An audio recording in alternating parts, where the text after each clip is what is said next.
So there's a lot of people talking about subject lines, and they're very important, right? It's the headline of your email. It's the reason people open it up. But there has to be a correlation between the subject line and your first line.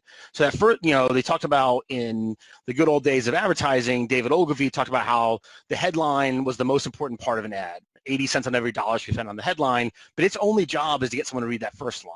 And the first line's only job is to get someone to read the second line, and so on and so forth. So there has to be some correlation between the two, and you can't just have a link baity type subject line like your house is on fire, because sure, that'll get a huge open rate, but as soon as someone sees you're talking about a business thing on line one, you've just upset them. You've just turned them off. So there needs to be a correlation of that subject line to first line, and you need to poke them in the eyes. I say it's great. You be emotional, that kind of push their emotional triggers, but make sure that emotional trigger is tied into kind of what you do.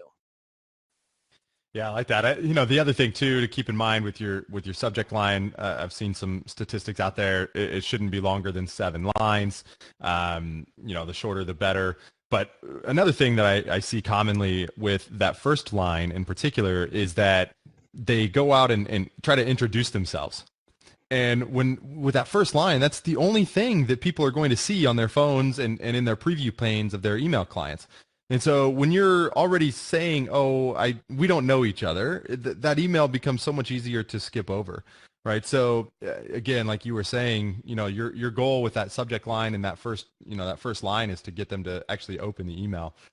Okay, so some important statistics here just with regards to the subject line alone. 33% of email recipients open the email based on the subject line. 69% of recipients actually report spam based solely on the subject line. 40% of emails are opened on mobile first. And again, can only fit, 4 to 7 words max. But there's some little things you can do to increase your open rates here. Using the word you saw actually a 5% less than those without. So that will actually hurt your open rates if you have the word you in it. If you have the word free, some studies showed that a 10% increase in open rates could be had there. Obviously, when you're sending a cold email, you kind of have to be careful there. You don't want to come off spammy because you do risk that as well. Interestingly, emails with the subject line quick were opened 17% less than those without. I think that's interesting too. I think that those traditional advertising, marketing type words, I think don't work well in subject lines, right? I think people see them as ads. It looks like ad copy. Quick, trials, all those kind of things, right? Yep, agreed. This one was really notable, a 61.8% increase when using the word alert in the subject line. That was so dramatically different. The 61% increase is a huge number. The top 5 subject lines in a recent study by Contact Monkey all started with RE:. Thought that was interesting. So can we just talk about that alert for a second? I think that's a perfect example of make sure it's correlated though, right? So this is like someone's going to hear that and say, oh, wow, I can almost double my opens by putting just the word alert in my subject line. And they're going to say alert, important information, and then they're going to open it up and it's going to be a pitch, right? And it's like that's a great way to lose somebody when you do that too. So that you've got to make sure there's actually some tie in between what that subject line is and what that first line is. Yeah, definitely have to be careful there. The good news is, though, if you go with no subject line altogether, those were actually opened 8% more than those with a subject line. So worst case, just, don't use a subject line. And then obviously that becomes important for your first line to capture their attention, right? You want to make sure that you don't have, an empty subject line, but then you're like, hi, I'm so-and-so with XYZ company. That's for sure just going to get deleted. So, how about a subject line with just RE:? Yeah, there you go. on email one. Yeah, I've seen that. Don't do that. But no, I'm joking. Yeah. You could maybe experiment with the follow-up or something like that. But number 2 is the email needs to be short. I think this goes on to the first thing, which is Everyone's, even if they're not reading your emails on mobile, imagine they are, right? So if you imagine they're reading your email on mobile, short is good, white space is good, actually making it easy, formatted well, plain text, easy to see, easy to read, thinking on a small screen. Actually have kind of a framework for this that I've called QVC, where you start your email off with some sort of a lead-in question versus your typical email, which I actually see a lot of sales experts recommend leading in with an introduction. Again, I just prefer to get to the point and try to capture their attention, so I will typically recommend leading in with a question. And then that follows kind of a 1 to 3 sentence max on your value prop. But again, your value prop should be focused on them. And so you want to kind of keep it benefits oriented, not necessarily feature oriented. And then the C being the close, which is generally another question. Your goal is to start a conversation. It's not to, have them sign up from your first email. You just want them to, go to that next step, right? So that in total, you should be looking at like 3 to 5 sentences. So next is personalized, not just personalization. And just be clear on this. Personalization is using a merge tag, first name, last name, company name, whatever that merge tag is. And it's important. People are more likely to read it. It connects them, actually draws them back into the conversation when you're using their name or their company name. So using personalization is important, but the email needs to be personalized. When I say personalized, what I mean by that is it actually, you want an ideal scenario would be you put together a email sequence that worked for multiple people, but when they were reading it, it felt like it was written just for them. And the way to do that is to group people together that might have the same problems or in the same industry or have the same issues or have the same concerns or fears. And then so what happens is when you write that email, you're personalizing it for that audience, right? And so when they read it, they feel like you've written it just for them. So you might talk about their industry specifically in the email. You might talk about their position or title or what the common problems would be for them, whatever. What have you solved? Reverse engineer what problems you solve for them, and then talk about those problems specifically to them, their industry, their seniority, whatever that is. So personalizing that content for a group of a persona, ideal customer profile that looks similar. So when they read it, it feels like it's a personal email to them. Yeah, that's a great point. I'll just have a quick thing here too. I've seen some success when you reference the person's name or their company name like multiple times. So oftentimes you'll see the email hi first name, and then that's all the personalization that there is in the email. I've seen more success when it's referenced again, maybe towards the end. So if you close out with like another question or something to try and get them to respond, just addressing them by name. Using their company name again there, can be helpful. I love your call to action being, first name, comma, ask your call to action, and for company, right? So, Justin, could you see this being a benefit to lead views, right? And that last call to action, because you're saying that feels very personal again. Then it's not totally. Just it's a mail merge field. So the next one is all about them, not you. And so this is where most people go wrong, I feel like. It's very easy to go and talk about yourself, right? But ultimately what you want to do here is put that, again, I referenced this a little bit ago, but you basically you want to think about this as a benefit versus a feature. So, you might, if you're pitching SEO services, and this just comes to mind because I see these on a regular basis, you're not selling me link building and directory submissions and social bookmarking, right? You're selling me ultimately higher rankings so that I can drive more traffic and get more sales. And so that's kind of the focus you want to have with your email. You don't want to just bullet list all of the great features that your product or your service provides. This is where people get the worst advice. I think most of the advice we see out there on the templates, on the cold email examples, everything, give you horrible advice. And they give you horrible advice at the part that hurts you the most, which is that first line. Don't intro, stop doing intros. Stop saying, I am from this company and we do this. Nobody cares. Your mother doesn't care, let alone somebody doesn't know you, right? And so this is the biggest, definitely don't waste your first line with it. right? So that first line is all about getting their attention and making them, you've got that, whatever that fabled time is, that 8 seconds, whatever it ends up being, for them to decide, am I deleting this? Am I going to mark it as spam, or am I actually going to read it?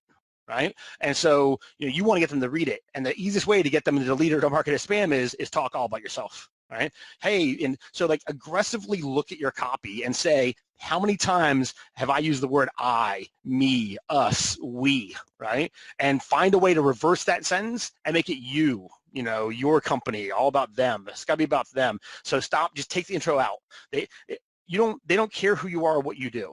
What they care about is, do you understand them? Do you understand the problems they have? And can you cut through the clutter and all the other 80 emails they've got from other people telling them all about themselves, right? So this is not a book cover where you're talking about who you are and what books you've written, right? How many awards you've won, how long your company's been in business, how many customers you have, right? This is all about, hey, in talking to other companies like you or talking to other business professionals like you, they tell us they have these problems A, B, and C. All right, and then that's your opportunity to show how well you understand your audience. Sure. So this one is always fun, and I see it a lot. Again, I think there's another area of bad advice that's out there, is you're asking someone to do something for you, and you've done nothing for them. This is someone who doesn't know who you are, and you're asking for a favor before you've earned the right to ask for a favor, right? So asking someone to, at best, what it's showing is you're naive and asking for a favor you shouldn't be asked for. At worst, the way people can look at this is saying, wait a second, why would you come to me? Shouldn't you know who you want to talk to in the organization? So some examples of people like trying to ask for value before offering it was like, hey, can you direct me to the right person? Can you please pass this on to the person in your organization responsible for X? Hey, I think this might be this person. Is it correct? Hey, I think someone beneath you is this. Can you introduce me to someone else in your organization that's responsible for this area of responsibility? That's just ridiculous. Like, there was, I just don't see how you think you're going to have success in talking to a complete stranger, asking them for a favor, which is really your job. Like, you should figure out who the person to talk to is, right? And you should reach out to them. Yeah, this obviously was a highly recommended tactic years ago, and I'm sure it worked out really well years ago, but that's just not something that's going to fly nowadays. So, this is something that's important, that you're not trying to get them to do anything other than respond to ideally a question. Right. Like, you're not, to me, I also see people recommend, trying to like book a time. Do you have 30 minutes? No, I don't have 30 minutes. Like, you've sent me this one email. It's, ideally, it's a few sentences, but, at the same time, like, to think that you're going to be able to just go and book a time as this first step is, it's insane to me. Your goal should just be to start that conversation and not have anything else for them to do, quite frankly. Obvious red flags. Here's some obvious red flags when you open an email. Dear sir or madam, right? Or being overly apologetic, right? Oh, I'm sorry, I know I'm wasting your time, or hey, I'm sorry I'm bothering you, or hey, you don't know who I am. If you start with any of those, or if you have any of those in the copy of your email, you're just killing yourself. You're waving a red flag at someone, saying, hey, this is an email that I can delete or mark as spam. Right? So don't apologize for the email. Actually, make the email decent enough that you don't have to be apologized for it, right? So I mean, if your copy is so bad you're apologizing, don't send it, right? I mean, like that should be the heuristic you have. If you feel so bad about what you've written, then don't send it. Write an email that actually has some value to it, an email that actually can stand on its own. And so don't raise those flags. That's a red flag. Another red flag is putting in things like, I talked about a little earlier, but your awards for your company, or how long your company's been in business, or God forbid, I've seen people put like pricing tables in there, right? Here's our pricing services for development shops or whatever it is. I mean, don't put any of those things in there. As soon as you do that, you're raising a red flag that, hey, this is a marketing or sales email.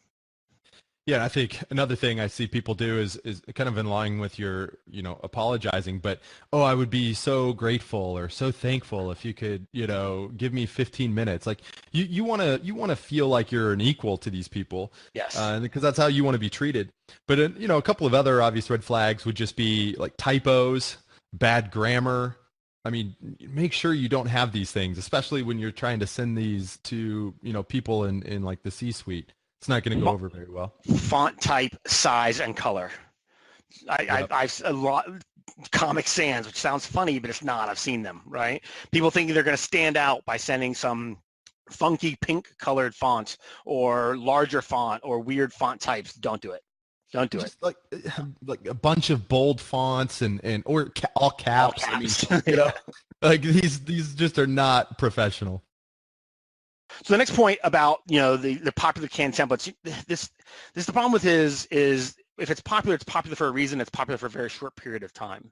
So this is a perfect example of earlier, like we talked about that email where you're asking to be redirected inside the organization.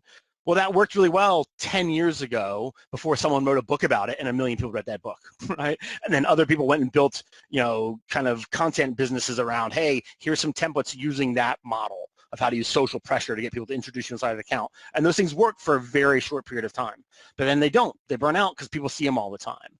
So you want to be careful when you see these. It's why you need to be careful of, hey, here's the perfect canned email response, or here's the perfect cold email template, or there's just no such thing. You can create an internal perfect template, but as soon as it's been published to the internet, as soon as it's published inside a book, as soon as other people are using the same thing, it's going to lose its efficacy. Yeah, it's very similar to any sort of marketing tactic, right? Like what works for, the first 6 months to a year is just not going to continue to work at the same rate as, as more and more people adopt that strategy. So, these templates that we're rounding up or that you may have come across are essentially there to give you an idea, but ultimately you want to change that and adapt these things to your own situation. I mean, again, this is why we're putting this video together, because we want to help you understand the why behind it, not just here's an example that's worked really well. So the call to action, this is, actually it's the most important part of the email from your perspective, not from the customer's perspective, but from your perspective. You need to you have to have the ask, right? You're never going to get if you don't ask. So the call to action, don't think of it as like a marketing call to action here. This is not, hey, go book a time with me, or hey, I'd love 15 minutes, or hey, I want to call you next week. Is Tuesday or Wednesday better? Like, you want to have realistic expectations for the call to action, but ask it in such a way you can actually, you can feel like you're going to get a response. So if we're saying, we believe that the goal of a cold email is to start a conversation with someone. And if we're going to start that conversation to get them into our sales funnel eventually, then the way to start a conversation is ask an open-ended question, right? So you ask that question, and you use the QVC method, and then you follow that question up with another question, and that following question is the hanging question that you hope they reply to, right? And that's your call to action, right? Your call to action is you want a response to that final question you ask them, whatever it happens to be, and that's something. But there can be other things. You can ask them to download later in a sequence. Maybe you ask them to download something, or you direct them to a video to watch, or you direct them somewhere else. But that call to action needs to be clear, and it needs to offer value to them, and it needs to be something easy for them to do. All right. If you make it hard, they're not going to do it. Yeah, and that's why I love to keep, at least the first email, I like to keep it within the email thread. Don't try to book a time. That's something I see very commonly. The other thing is just people close it extremely weakly. There is no clear call to action, right? So for me, like for lead views, for example, we've had success with, kind of closing an email out saying, are there any particular types of businesses that would make good clients for you? Are there specific types of leads that you'd be interested in, right? Like these types of questions are super easy to respond to. There's no commitment. And then those responses, the nice thing about a response, even if it's a no, go away, even though that doesn't, become a lead in your system, it's still somebody that responded. And so now you're showing engagement rates, which helps your future deliverability. Right. So you want to keep the response and the action within that email thread. And your goal is to get any response at all. Doesn't matter if it's good or bad, any response at all can help your future deliverability. All right. So when it comes to can spam, this applies to anyone that you're emailing here in the United States. There's 7 kind of simple rules that you have to follow. And number 1, don't misrepresent who you are. Okay. Don't try to say you're Steve Jobs. Don't use misleading subject lines. So we talked about the different subject line options earlier. Identify the email if it's an ad. This is more for typically you see this in like e-commerce. Include your business address. So, oftentimes you'll see this in email marketing messages where the bottom or the footer of your email has your address and an unsubscribe link and everything. I just, from a cold email standpoint, because obviously you don't want to use an email marketing tool to send cold email, that doesn't come off personalized, and your open rates are going to be very, very poor. But I recommend just having your business address in your signature, because that is a natural place for it, and it doesn't seem like it's a weird placement. The next thing would be to give them an opt-out option, which does not mean it has to be an unsubscribe link. Okay, so I actually recommend in like a PS just having some note about, if you'd rather I not follow up, just let me know that. And, make sure that if they do follow up with you and say to remove, that you don't continue sending them future emails. Okay, you have to honor the opt-out. That's the sixth thing. And then lastly, if you use like a third-party consultant or service to send cold emails on your behalf, you are still liable for anything that they do. So, you want to make sure that you know what others are sending on your behalf.